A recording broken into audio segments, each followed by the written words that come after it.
Magandang araw sa inyo lahat. So, gusto ko lang mag-share ng kaunti. Total, Sabado naman ngayon at karamihan sa atin nasa bahay lang. So, I wanna share something na galing sa salita ng Diyos. And ito ay makikita sa Luke 19. Ito ay kwento ni Zacchaeus. Zacchaeus sa Ingles, Zacchaeus sa Tagalog. So, si Jesus, sabi rito, papasok na siya sa Jericho nang merong isang tao na nagngangalang Zacchaeus. Siya ang chief tax collector and mayaman siya. And gusto niyang makita si Jesus, kung sino ba si Jesus, pero hindi siya makasiksik sa mga tao kasi maliit siya. So sa salitang Tagalog, parang pandak siya. So nagmadali siya and then sumampa siya sa isang sycamore tree para makita si Jesus. Kasi alam niya na dadaan si Jesus doon. Nung dumaan na si Jesus doon, tumingala si Jesus, tinignan si Zacchaeus at sabi niya, Zacchaeus, samahan mo ako, bumaba ka dyan at pupunta tayo sa bahay mo ngayong araw. So, bumaba kagad si Zacchaeus, nagmadali siya at pagbaba niya, masaya niyang tinanggap si Jesus sa bahay niya. Pero nung nakita siya nung mga tao, parang sinabi ng mga tao ron, parang naging masama yung dating noon. Sabi ng mga tao, tignan mo to, sumasama sa mga makasalanan. Si Jesus daw ay sumasama sa mga kasalanan. At habang kumakain sila, tumayo si Zacchaeus, sabi niya, Panginoon, tignan mo, binigay ko na ang kalahati ng aking kayamanan sa mahirap. At kung meron man akong nakuhaan ng pera o meron man akong inakusahan ng mali, ibinalik ko ng 4 na ulit. At sabi ni Jesus, ngayon ang kaligtasan ay dumating sa bahay na ito. Dahil ang taong ito ay anak rin ni Abraham. Ang anak ng tao ay dumating para hanapin at iligtas ang mga nawawala. So doon sa simpleng mensahe na yon, marami tayong nalalaman. Una, si Zacchaeus ay napakayaman na tao. So ngayon sa atin, sa nararanasan natin ngayon, pag mayaman yung tao, parang tinitingala. Parang magaling tong tao na to, mayaman. Actually, maraming mga influencer ngayon sa social media is nagki-claim talaga na sila ay sobrang yaman, no?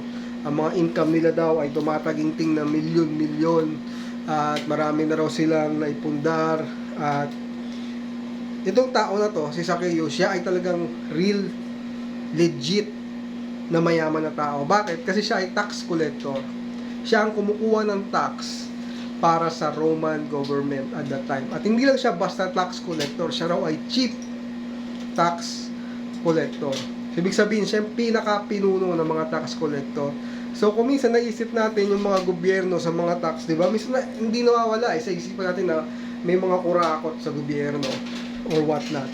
So, isipin natin kung may kurakot, siya yung pinuno. So, ganun siya kayaman. Pero, itong tao na to, kahit gano'n siya kayaman, no? Hinanap niya si Jesus. Hinahanap niya si Jesus. Hindi siguro sa tamang kaparaanan o sa tamang dahilan, pero nung narinig niya na daraan si Jesus, gusto niyang makita. Siguro out of curiosity, sino ba itong Jesus na ito na pinag-uusapan? Sino ba itong Jesus na ito na pinagkakaguluhan? So, hinahanap niya si Jesus. At sa sobrang kadesperaduhan niya, tumungtong pa siya sa isang sycamore tree. So, walang sycamore tree dito sa Pilipinas. Hindi ko lang alam kung meron, no? Pero, ang pagkakaalam ko sa sycamore tree na to, hindi ito isang puno na madaling akyatin. Parang may mga tinik ata doon. Pero umakyat siya ron dahil gano'n na lang yung kagustuhan niya na hanapin si Jesus. At laking gulat niya siguro nang pagdaan ni Jesus, tinawag siya, alam yung pangalan niya, pinababa siya, nagpasama sa kanya at tumira pa sila o nagpunta pa sila doon sa bahay niya mismo at kumain pa siya. Isipin mo, pinagkakaguluhan ng mga tao si Jesus at siya yung napili.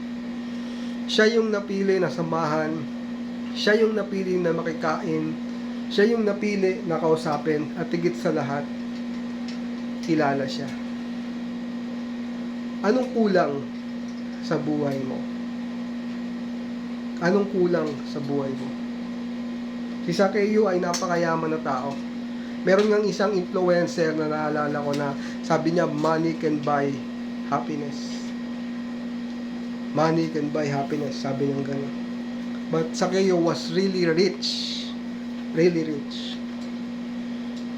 But somehow, he's looking for Jesus. Anong kulang sa buhay mo? At ang isa pang nakakatuwang nangyari, habang kumakain sila,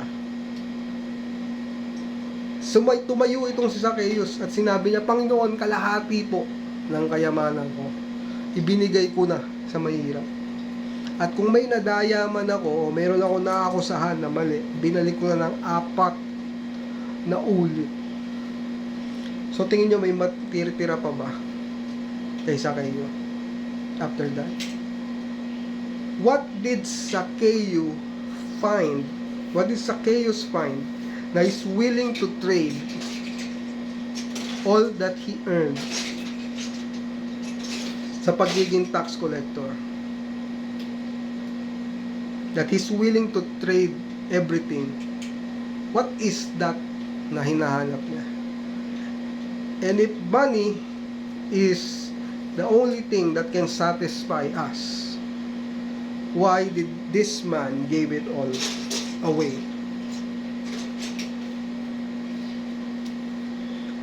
At dito sa kwento na to, akala natin all this time si Zacchaeus ang naghahanap kay Jesus. Si Zacchaeus yung gumawa ng paraan para makita si Jesus. But the reality is, before Zacchaeus even think of finding Jesus, Jesus knew where to find Zacchaeus.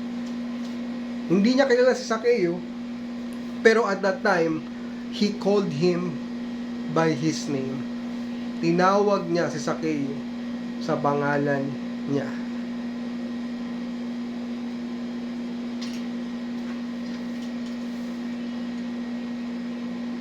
Sa buhay natin ngayon, siguro hindi na natin iniisip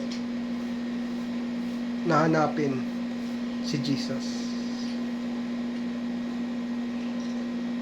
During our free time, maybe we are trying to find ways to earn more money. Maybe what is more important sa atin ay magkapera na lang at magkaroon ng limpak-limpak na salapi. And that was what Zacchaeus has been doing all his life. And then finally he heard a man. Who is this man who can make the blind eyes see? Who is this man that can make miracles? Sino itong tao na to na nagpapalayas ng mga demonyo, nagpapagaling ng mga may sakit?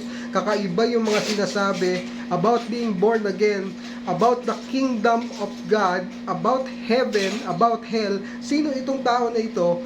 Ano itong sinasabi niya? Parang, wala ako nito. My heart is empty. At ang buhay ko ay parang walang kwenta. Kahit all this time, hinahanap ko na lahat ng pera sa buong mundo, napakayaman ko na, maganda bahay ko, maganda kotse ko, pero sino itong tao na to na nagkiklaim na siya ang Diyos? When he heard about Jesus and what Jesus is doing, nagkaroon uli siya ng pangangailangan.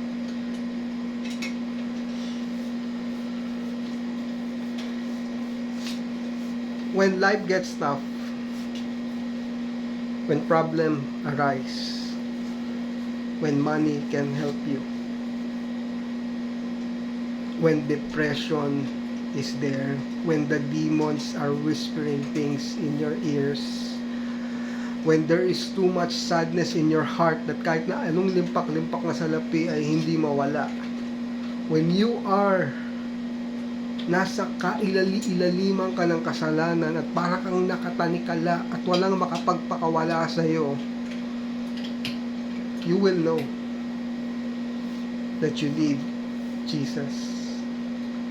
And The good thing about this story is that when Zacchaeus tried to look for Jesus, Jesus was actually looking for him. And he knows his name, and God knows your name. Kilala ka ng Diyos. He knows you. He knows kung ano pinagdadaanan mo. Alam niya kung ano yung nasa puso mo. Alam niya, kilala ka niya. He created you. He created your heart. And He knows what is lacking. Ano yung kulang sa'yo because He created you. And all this time, Jesus knew on that day, He will meet Zacchaeus. And He will come to Zacchaeus' house. This might be the day, brother or sister, that Jesus is knocking in your heart. This is the time that you will devote your heart to the Lord. And you will hear a lot. You will hear a lot. At that time, marami mga tao, look at this Jesus. Kumakain sa tabi ng mga makasalanan. Yun ang sabi ng mga tao when they see Jesus eating with Zacchaeus. Yun ang sinabi ng mga tao, tingnan mo to si Jesus, kumakain sa kasama ng mga makasalanan. And if Zacchaeus heard that, at siya'y nagpa-apekto doon, uy, makasalanan ako, I don't deserve Jesus, dapat wala ako rito, dapat, and that's what the devil will want to let you hear. That Jesus will not save you. That Jesus will not save a person like you. That you are beyond saving. Na hindi ka na pwedeng maligtas. Na ikay sobrang makasalanan na wala ka ng pag-asa. That's what the devil wants you to experience para hindi mo matanggap yung kaligtasan na binibigay ng Diyos. But what did Zacchaeus do? Zacchaeus repented. What is repentance? Repentance is to take a 180 degrees palayo sa kasalanan mo. Anong ginawa niya? Tinama niya yung mali niya. Inayos niya yung mga pagkakamali niya. Ibinalik niya yung mga nakuha niya. And that is what we need to do. We need to repent. We need to turn away from our wrongdoing.